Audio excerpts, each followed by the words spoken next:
गूंगी बहू अंधी सास। एक परिवार में 5 लोग थे।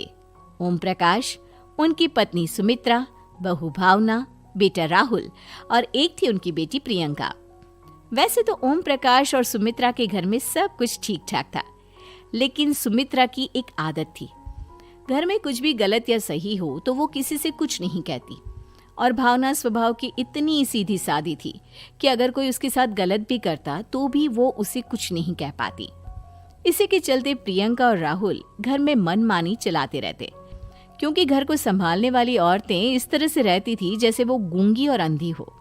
माँ, मैं अपनी सहेलियों के साथ पिकनिक पर जा रही हूँ। ठीक है बेटा, चली जाओ। और मुझे आने में रात हो जाएगी, देर से ही आऊंगी मैं। अच्छा, कोई बात नहीं बेटा। अरे भावना, तुमको एक बार में समझ में नहीं आता क्या? नाश्ते में फिर से पराठे बना के रख दिए। कितनी बार तुमसे कहा है कि मेरे लिए ढंग का नाश्ता बनाया करो। ठीक है जी, आगे से ध्यान रखूंगी। अरे ये बहू से किस तरह से बात कर रहे हो तुम राहुल? अरे तो और क्या करूं पापा, इसको कही बात एक बार में समझ में ही नहीं आती। सुमित्रा, तुम अपने बेटे को समझाती क्यों नहीं? बहू से बात करने का ये क्या तरीका है? अरे जिसकी जैसी मर्जी आए करो, मुझे क्या। भावना बेटा, तुम भी तो कभी कुछ कहा करो।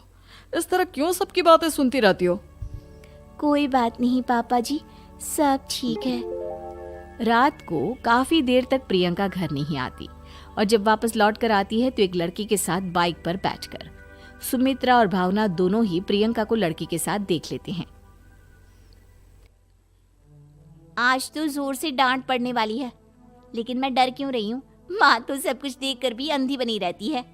और रही बात भाभी की, वो किसी को कुछ नहीं बताने वाली। कहने को भगवान ने आवाज दी है, लेकिन गूंगी है गूंगी। अरे प्रियंका बेटा, इतनी रात को कॉलेज से लौट कर आ रही हो? कहाँ गई थी तुम?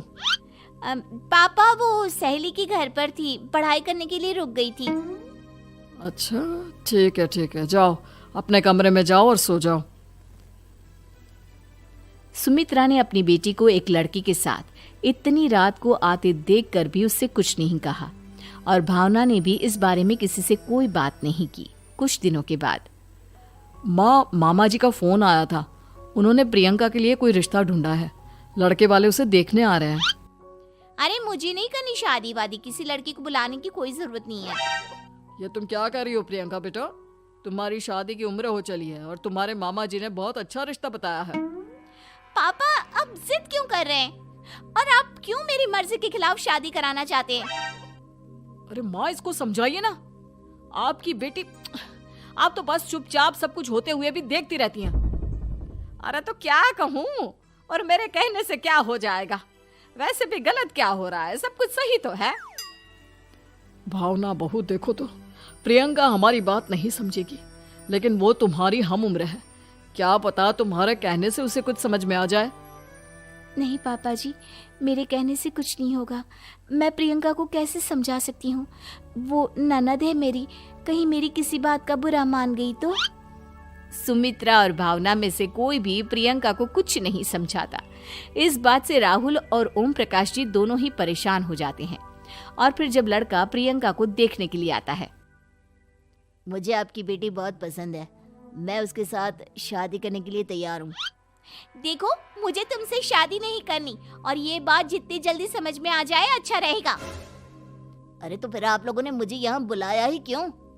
माफ कर दो बेटा, वो हमारी बेटी जरा गुस्से में है, हम उसे समझाने की कोशिश करते हैं। हाँ, देखिए आप नाराज मत होइए, वो तो उसने बस ऐसे ही कह दिया होगा। अरे कोई ऐसे ही कुछ कहता है क्या? और ये आपकी पत्नी और माँ, ये दोनों इस तरह चुपचाप क्यों बैठे हैं, जैसे इस घर के मेंबर ही ना हो? आपके घर में सब कुछ ठीक तो है ना? अरे सब कुछ ठीक है बेटा। सुमित्रा, समझाओ ना अपनी बेटी को। अरे क्या समझाऊं, क्या होगा समझाने से? सब ठीक ही तो हो रहा है, गलत क्या हो रहा है? भावना, प्रियंका को अंदर लेकर जाओ और उससे समझाओ कि कितना अच्छा रिश्ता है।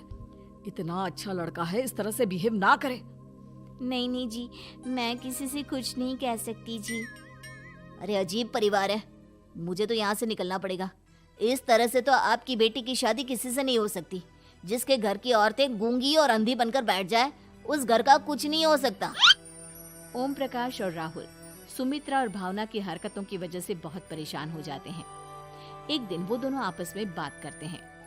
पापा, समझ में नहीं आता कि भावना और माँ को कैसे समझाया जाए।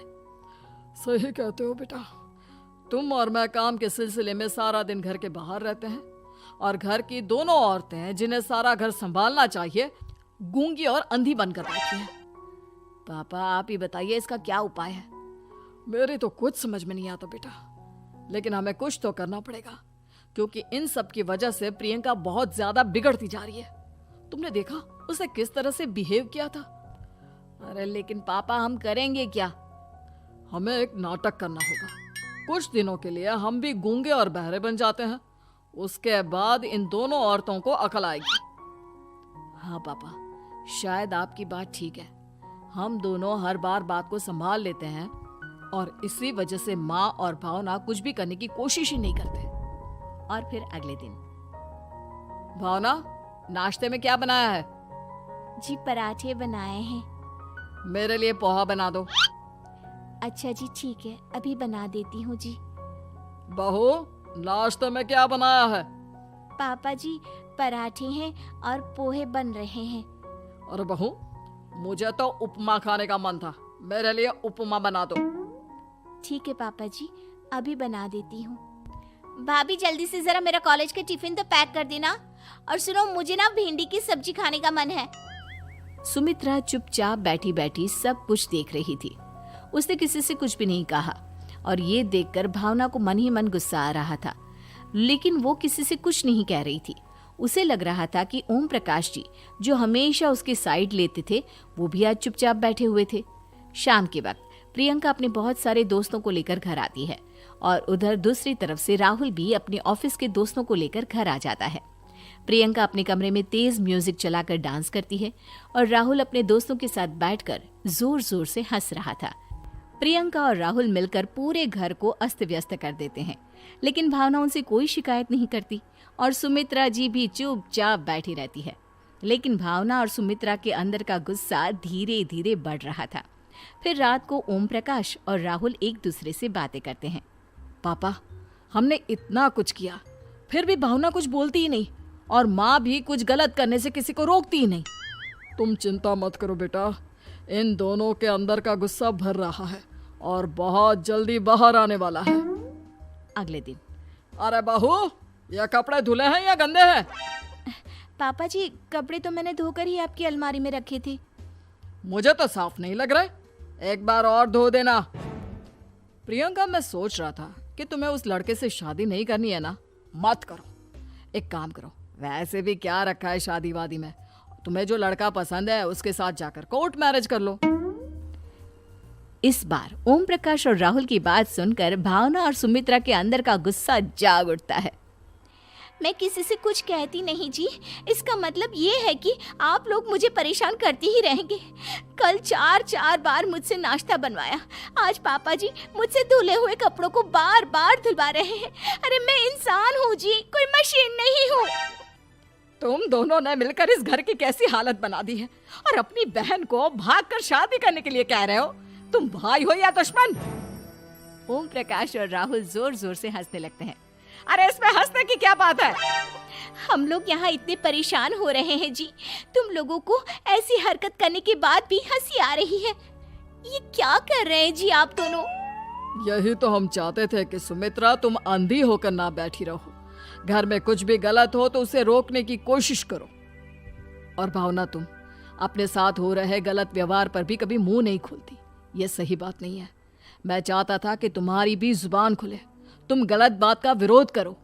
गूंगी बहू और अंधी सास की ये जोड़ी इस घर में अब नहीं चलेगी।